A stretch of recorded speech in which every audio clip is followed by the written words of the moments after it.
नमस्कार। आज पढ़ेंगे हम कक्षा 10 के क्षितिज नामक पुस्तक से काव्यखंड से लिया हुआ सूरदास के पद।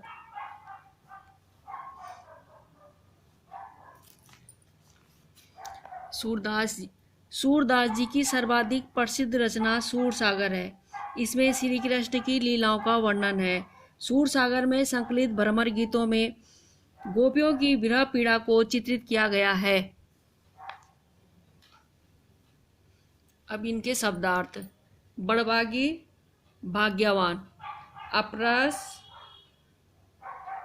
अलिप्त, अनछुए, तगा, धागा, बंधन, अनुरागी, प्रेम में लिप्त, पुरैन, कमल पत्र, दागी, दाग, दब्बा, प्रीति नदी, प्रेम की नदी, पाँव, पैर, बोरयो, डुबोया, प्रागी, मुग्ध होना, अबला, नारी, बोरी, भोली बाली, गुड़ चाटी ज्यों पागी, गुड़ से चिपटी हुई चींटियों की तरह। अब इसका अर्थ। गोपियाँ, उद्धव तुम हो अति बड़बागी, अपरस रहत सने तगाते, नाहिन मन अनुरागी, पूरे निपात रहत जल भीतर, तारस देह न दागी, जो जल महा तेल की गागरी, बूंद न ताको लागी, प्रीति नदी में पाँव न बोरियो, दृष्टि न रूप परागी, सूरदास अबला हम बोरी, गुर चाटी जो पागी।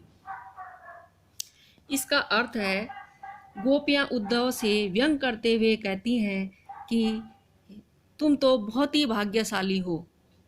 बड़भागी माने भाग्यशाली, कि तुम कृष्ण के निकट रहते हुए भी प्रेम बंधन से मुक्त रहे, उनके प्रति अनुराग उत्पन्न हुआ ही नहीं।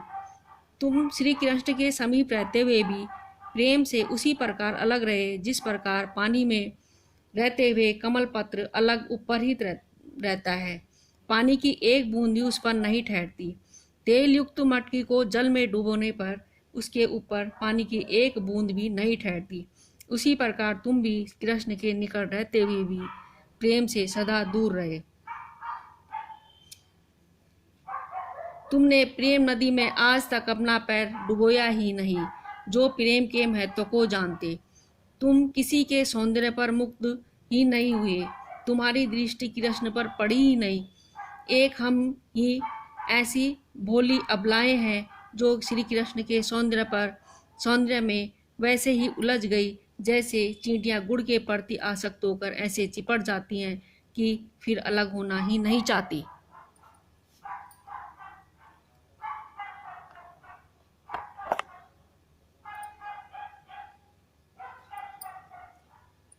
ये उद्धव है, ये गोपियां हैं। अब दूसरा पद। मन की मन ही मांझ रही, कहिए जाई कौन पे उधो, नाई परत कही, अवधि आधार आस आवन की, तन मन बिथा सही, अब इन जोग संदेशनी, सुनी सुनी बिरह दही, चाहती हुती गुहारी, जितई तय उत तय धार बही, सूरदास अब धीर धरी, क्यों मर जादा न लही। पहले इसके शब्दार्थ देख लेते हैं। अवधि, समय, आस, आशा, आधार,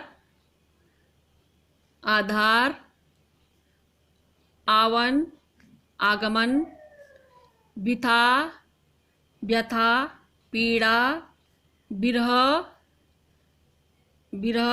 वियोग,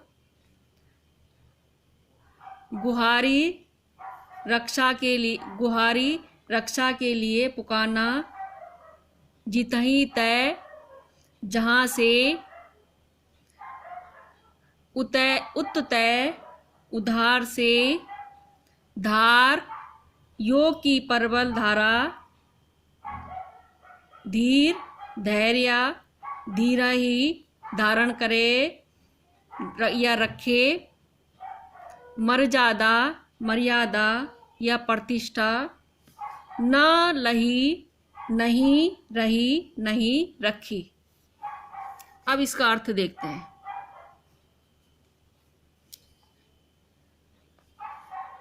गोपियां अपने प्रेम को श्री कृष्ण के समक्ष प्रकट न करने के कारण व्यथित माने दुखी होती भी कहती हैं कि अभिलाषाएं, अभिलाषा मतलब इच्छाएं, मन में ही दबकर रह गई।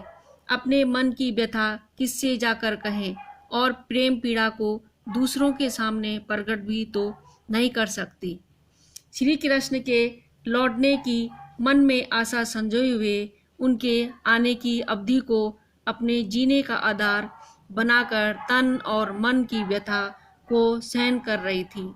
किंतु अब तुम्हारे द्वारा योग संदेश का अर्थ होता है ज्ञान संदेश।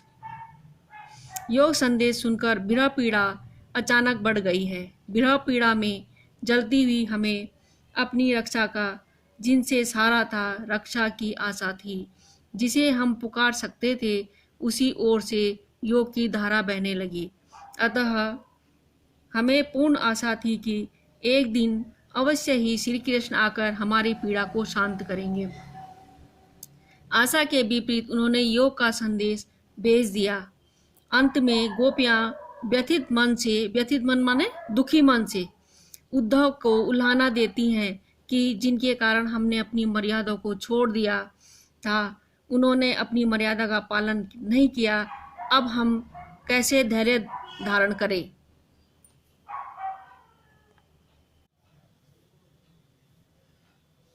तीसरे पद का अर्थ देखते हैं। पहले इसके शब्दार्थ। हारिल, हारिल एक ऐसा पक्षी जो अपने पैरों में सदैव एक लकड़ी लिए रहता है। लकड़ी, लकड़ी। नंद, नदन, नंद के पुत्र श्री कृष्ण। दृढ़करी, दृढ़करी का मतलब होता है मजबूती से। पकड़ी, पकड़ी। निशी, निशी माने रात, निशी रात। करुई, करुई माने कड़वी। सू, सू माने वह। व्याधि, रोग या पीड़ा पहुंचाने वाली वस्तु। तिनहि, उन्हें। मन चक्री, जिसका मन चक्र के समान घूमता रहता है, जिनका मन स्थिर नहीं रहता है। अब इसका अर्थ। हमारे हरि हारिल की लकड़ी मन कर्म वचन नंद नंदन उर, यह दृढ़ करी पकड़ी। गोपियां उद्धव को संबोधित करते हुए कहती हैं कि श्री कृष्ण हमारे लिए हारिल पक्षी की लकड़ी की तरह हैं, जिन्हें हम छोड़ नहीं सकते। एक पक्षी होता है हारिल, वो जहाँ भी जाता है अपने पैर में लकड़ी पकड़ के चलता है। हारिल पक्षी अपने पैरों में पकड़े हुए लकड़ी को किसी स्थिति में छोड़ना नहीं चाहता। वैसे ही हम अपने श्री कृष्ण को छोड़ने में असमर्थ हैं। हम अपने प्रिय कृष्ण को मन कर्म वचन से अपने हृदय में बसाए हुए हैं। अब आगे देखते हैं। जागत सोवत स्वप्न दिवस निशी, काना काना जकरी, सुनत जोग लागत है, ऐसो ज्यों करुई ककरी। हम सोते जागते स्वप्न में, दिन में, रात में सदैव श्री कृष्ण की रट लगाए रहते हैं। जी तुम्हारे द्वारा दिया गया योग संदेश कड़वी ककड़ी की तरह प्रतीत होता है, जिसके प्रति किसी प्रकार की रुचि नहीं होती। सू तो व्याधि हमको ले आए, देखी सुनी न करी, यह तो सूर तिन्हि ले सौंपो जिनके मन चक्री। योग साधना तो हमारे लिए ऐसा रोग है जिसके बारे में न तो पहले कभी देखा, न कभी सुना और न ही कभी भोगा है। हे उद्धव, योग साधना का संदेश तो हम उन्हें देना उचित है जिनका मन चक्री की तरह घूमता रहता है, भटकता रहता है। हमारे लिए श्री कृष्ण अनन्य है, हमारा मन उनके प्रति दृढ़ है। मन चक्री का मतलब होता है जो अपने प्रिया या आराध्य से एक निष्ठ प्रेम नहीं करते, उनका मन चंचल तथा चक्री के समान अस्थिर रहता है, उसे कहते हैं मन की चक्री।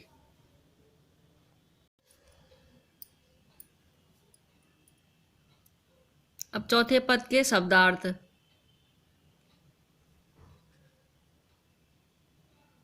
मधुकर, भौरा गोपियों द्वारा उद्धव को संबोधन, ठीक है। चतुर, योग्य।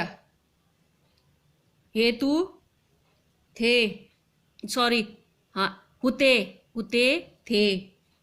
पढ़ाए, भेजे। आगे के, पहले के। डोलत, सॉरी, परहित, परहित माने दूसरों की भलाई के लिए, परहित दूसरों की भलाई के लिए। डोलत, धाए, घूमते फिरते। फेर, फेर का अर्थ होता है फिर। पाहिए, पाहिए का प्राप्त कर लेगी। अनीति, अनीति का अर्थ होता है अन्याय। अब इसका अर्थ। हरि है राजनीति पढ़ आए, समझी बात कहत मधुकर, के समाचार सब पाए।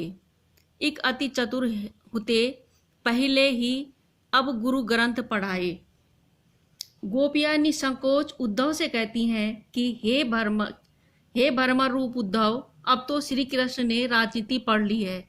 आपके योग संदेश को सुनकर पहले ही समझ गई थी, किंतु अब समाचार जानकर पूर्ण विश्वास हो गया कि श्री कृष्ण राजनीति पढ़कर और चतुर हो गए।